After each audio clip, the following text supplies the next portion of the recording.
This is Average Joe PT, and on last episode, I'm going to leave a link up there. We talked specifically about cervical facet syndrome. And so after this episode, hopefully you'll go back and you'll watch that one.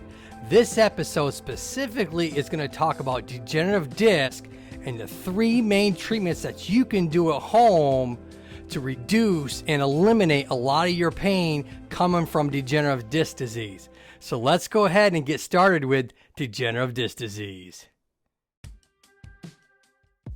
Degenerative disc is a complex problem and it affects millions of people every year.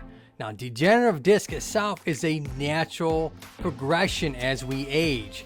Now, trauma or some sort of repetitive activity when we're younger can kind of speed up that process.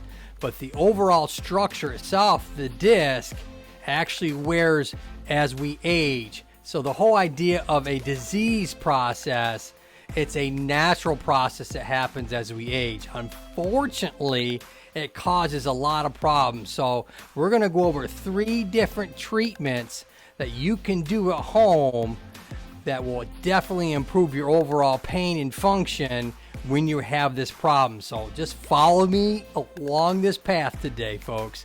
So let's start out by actually looking at the structure of the disc.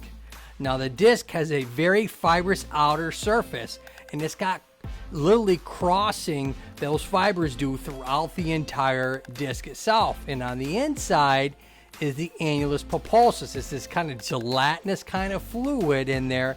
That's our shock absorber. And so that is significant, and it wears and it flattens out over time. So I'm just going to zoom in here on my model, and I'm going to kind of show you. This is a nice healthy disc here. You got the bone above, the bone below, and then the disc. But as we age, it starts to flatten out. And we talked about in the last episode that it definitely can cause a lot of facet issues on the back side, that degenerative disc. This episode, we're going to really target that degenerative disc and really what can we do to reduce degenerative disc, right? As well as the treatments. So one thing you can do to reduce the overall stress is by improving the flexibility of the spine. And so when we're talking about the neck, we want to just do gentle stretching and range of motion every day so that we don't lose that overall motion. 1. 2, don't use your head as a stand. What I mean by that is if you're maybe working with sheetrock or you're, working with something to where you don't have an extra pair of hands and all of a sudden you start using your head as an extra pair of hands, that puts a lot of compressive force on that disc. So those types of activities can definitely cause that degenerative disc to accelerate. And that's the last thing we want. We want to slow that down. And our number one enemy with degenerative disc is inflammation. So I talk about this all the time with inflammation. We want to use anti-inflammatories. We want to ice it. We want to reduce the activity. So we want to rest a little bit when we're going through those inflammatory 72 or 3-day phases where we're having a lot of radiating pain coming from the degenerative disc. In this case, we're talking about the upper cervical spine, but it's literally any disc within the spine this would definitely be applicable to. So when we think about that disc, that's what's happening. That disc is squishing down. The actual inner part of that disc is starting to tear as we age and leak and flatten out more and more, and we call that desiccation. And so what I mean by that is it just starts to wear down and flatten and dry out. When it's nice and healthy when we're young, it's actually nice and wet and it looks like consistency of seaweed.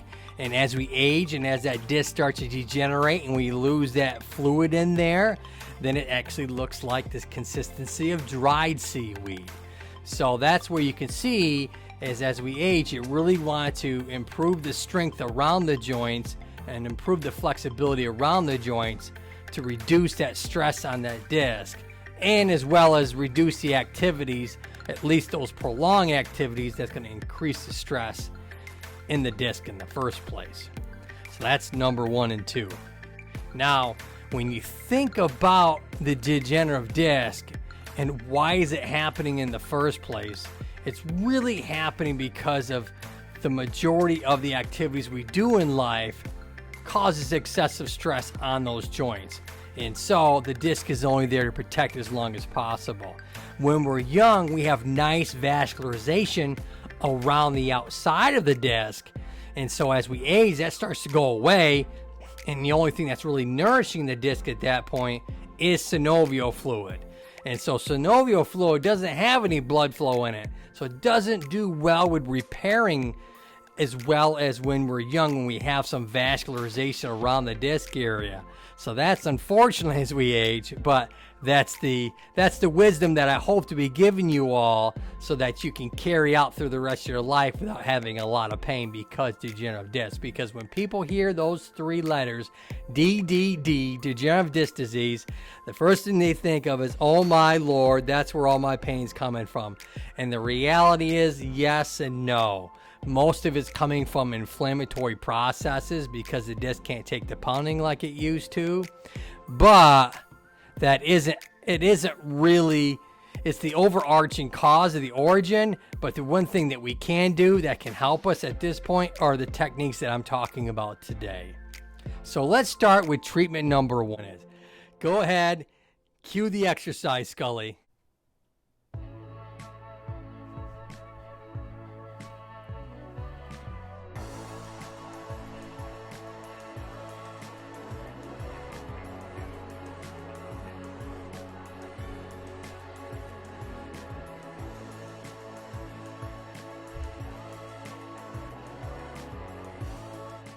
When we're looking at the specific exercises that I've shown you to reduce your overall pain, that's exactly the techniques that needs to happen at least 2 or 3 times a week.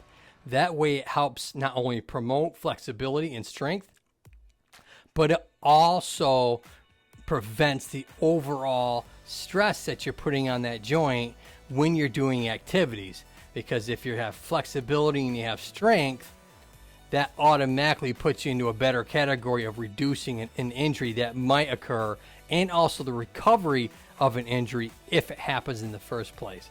So hopefully you like this episode. Go ahead and leave me a thumbs up and leave me a comment down below. Hopefully you subscribe to the channel, and I do these several times a week. All right, so when we talk about that degenerative disc in the neck specifically, the second technique you want to do is strengthening. We want to strengthen those upper shoulder and postural areas. So, Scully, let's go ahead and cue exercise number 2.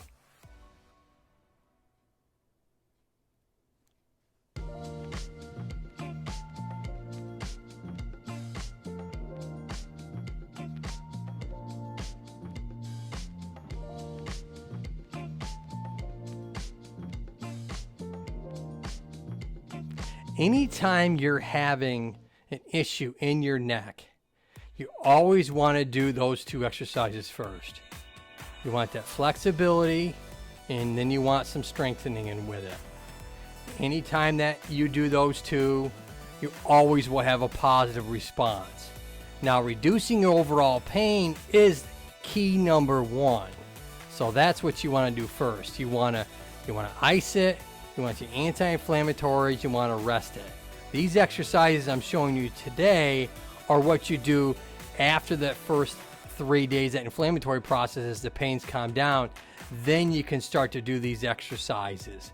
Okay. Now, exercise number 3 is all about range of motion, and that's exactly what we want to have in the neck because we have so much mobility in there.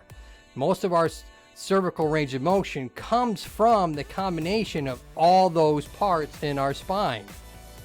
The majority is really coming from the lower cervical and upper thoracic. So that's going to get a lot of our motion this way and this way, and a lot of our rotation side to side is going to come from the upper cervical area. That cervical spine C2, C3 area is going to give us a lot of our rotation. So let's go ahead and cue exercise number 3, Scully.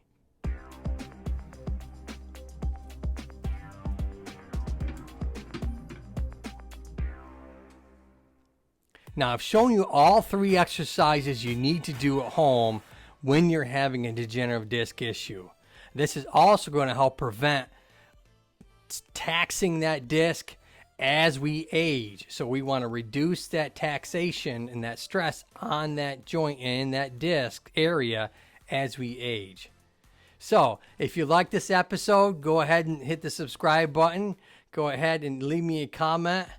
And Scully and I always say, till next time, look up and keep smiling. See you next time, folks.